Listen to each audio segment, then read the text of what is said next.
திராவிட இயக்கத்தின் பரிணாம வளர்ச்சியாக திகழக்கூடிய திராவிட முன்னேற்ற கழகத்தினுடைய தலைவரும் தமிழகத்தினுடைய முன்னாள் முதலமைச்சருமான தலைவர் தளபதி அவர்களுடைய அன்பினாலும் பண்பினாலும் அரவணைப்பினாலும் இன்றைக்கு திராவிட முன்னேற்ற கழகத்தில் நான் புதிதாக இன்றைக்கு இணைந்திருக்கின்றேன். ஆட்சியில் இருந்தாலும் சரி, இல்லை என்று சொன்னாலும் தொண்டர்களை அரவணைத்து செல்லக்கூடிய அவருடைய மாண்பினை போட்டக்கூடிய வகையில் அவருடைய அன்பினால் ஈர்க்கப்பட்டு இன்றைய தினம் திராவிட முன்னேற்ற கழகத்தில் என்னை இணைத்துக் கொண்டிருக்கின்றேன். இதுவரையில் நான் சார்ந்த இயக்கத்திற்கு எப்படி உண்மையாகவும் விசுவாசமாக பணியாற்றினோ அதேபோன்று இன்றைக்கு இணைந்திருக்கக்கூடிய திராவிட முன்னேற்ற கழகத்தில் எனது களப்பணியை மாண்புமிகு திராவிட முன்னேற்ற கழகத்தினுடைய தலைவர் தளபதி அவர்கள் சொல்லக்கூடிய கட்டளையை ஏற்று நான் இந்த இயக்கத்திற்காக அரும்பாடு படுவேன் என்பதை இந்த நேரத்தில் நான் சொல்லிக்கொள்ள கடமைப்பட்டிருக்கின்றேன். எதிர்வரும் காலங்களில் திராவிட முன்னேற்ற கழகத்தினுடைய தலைவர் அவர்கள் அதேபோன்று இன்றைய சட்டமன்றத்தினுடைய பிரதான எதிர்க்கட்சி தலைவர் இளந்தலைவர் அவர்கள் ஆகிய இருவரும் சொல்லக்கூடிய கட்டளையை ஏற்று நான் கழகப்பணி ஆற்றுவேன். இங்கே இருக்கக்கூடிய எங்களது மாவட்டத்தைச் சேர்ந்திருக்கக்கூடிய அத்துணை நிர்வாகிகளோடு இணைந்து அந்த பணியை நான் மேற்கொள்ளும் ஒரு சகோதரத்துவமாக அந்த களப்பணி நாங்கள் செய்வோம் என்று இந்த நேரத்தில் நான் சொல்லிக்கொள்ள கடமைப்பட்டிருக்கின்றேன். அதேபோன்று இன்றைக்கு எதிர்க்கட்சியாக இருந்தாலும் இன்றைக்கு திராவிட முன்னேற்ற கழகத்தில் இருக்கக்கூடிய தொண்டர்கள் முதற்கொண்டு நிர்வாகிகள் வரைக்கும் இன்றைக்கு தலைமை ஒரு கட்டுக்கோப்புடன் தலைவர் சொல்லக்கூடிய கருத்துக்களை ஏற்று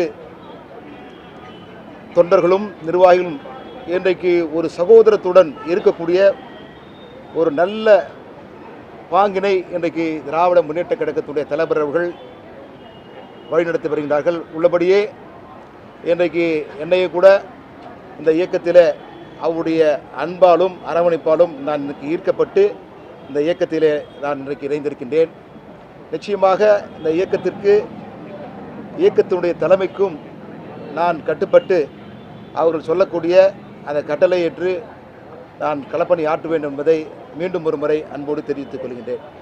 சார், ஜெயலலிதா மற்றும் எடப்பாடியோட ஆட்சி காலத்தில் அமைச்சரவையில் பங்கேற்றிருக்கீங்க. நான் சார்ந்த இயக்கத்தில் புரட்சித் தலைவி அம்மா அவர்கள் மறைவிற்கு பின்னால் அடுத்த தலைமையை ஏற்று நான் நல்ல முறையில் தான் பணியாற்றியிருக்கின்றேன். ஆக இன்றைக்கு இருக்கக்கூடிய அரசியல் சூழல் அதேபோன்று தொடர்ச்சியாக நாங்கள் மக்கள் பணியாற்ற வேண்டும், மக்களுக்கு நன்மை செய்யப்பட வேண்டும். அந்த நல்ல நோக்கத்திற்காகத்தான் இன்றைக்கு நான் திராவிட முன்னேற்ற கழகத்தில் இணைந்திருக்கின்றேன். சார், பொதுவாகவே ஆளும் கட்சி இருக்கோ அந்த நோக்கி தான் மாற்றுக் கட்சியினை இணைவது வாடிக்கையாக இருக்கும். ஆனால் இப்போ பார்க்குற திமுகவில் மாற்றுக் கட்சியினை இணைவது அதிகமாக இருக்குது. நீங்களும் அதே இதுதான் இருக்குது. என்ன இதில் இந்த மாதிரி அதிகாரத்துக்காக போவாங்க, இல்லை ஆசைக்காண்டி போவாங்க. இது இங்கே எதுவுமே இல்லை அப்படிங்கிறப்ப எந்த நம்பிக்கையில் நீங்கள் இந்த இயக்கத்துக்கு வந்திருக்கீங்க? பொதுவாக நாங்கள் எந்த வேலையாக இருந்தாலும் சரி இந்த இயக்கத்தில் களப்பணி ஆற்றி தான் பழக்கப்பட்டவர்கள். இன்றைக்கு அதிகார மையத்தை நோக்கி செல்ல வேண்டும் என்றால் சென்றிருக்கலாம். ஆனால் திராவிட முன்னேற்ற கழகத்தினுடைய தலைவர் அதேபோன்று இளைஞனுடைய தலைவர் ஆகிய இருவரும் இன்றைக்கு தொண்டர்களை வழிநடத்தக்கூடிய விதம், ஆக எதிர்க்கட்சியாக இருந்தாலும் சரி இன்றைக்கு அவர்கள் வழிநடத்தக்கூடிய இந்த இயக்கத்தினுடைய மாண்பு இவற்றையெல்லாம் நாங்கள் உற்று நோக்கி நிற்கின்றோம். அந்த ஒரு நல்ல நோக்கத்திற்காகத்தான் இன்றைக்கு திராவிட முன்னேற்ற கழகம் எதிர்க்கட்சியாக இருந்தாலும் கடந்த காலங்களிலே மக்களுக்கு பல்வேறு நலத்திட்டங்களை எல்லாம் இன்றைக்கு திராவிட முன்னேற்ற கழகத்தினுடைய அரசு செய்திருக்கின்றது. இன்றைக்கு கூட அந்த திட்டங்களை எல்லாம் இன்றைக்கு ஆளுகின்ற அரசு அது தொடரக்கூடிய நிலை இருக்குது என்று சொன்னால் அதுதான் மக்கள் நல திட்டங்கள். அப்படிப்பட்ட மக்கள் நல திட்டங்களை வகுத்து தந்து எதிர்க்கட்சியாக இருக்கக்கூடிய ஒரு இயக்கம் தொண்டர்களை அரவணைத்து செல்லக்கூடிய மாண்பு அந்த பாங்கனை பாங்கனை நோக்கித்தான் இன்றைக்கு இந்த எதிர்க்கட்சியாக இருந்தாலும் இன்றைக்கு திராவிட முன்னேற்ற கழகத்தில் நான் இணைந்திருக்கின்றேன்.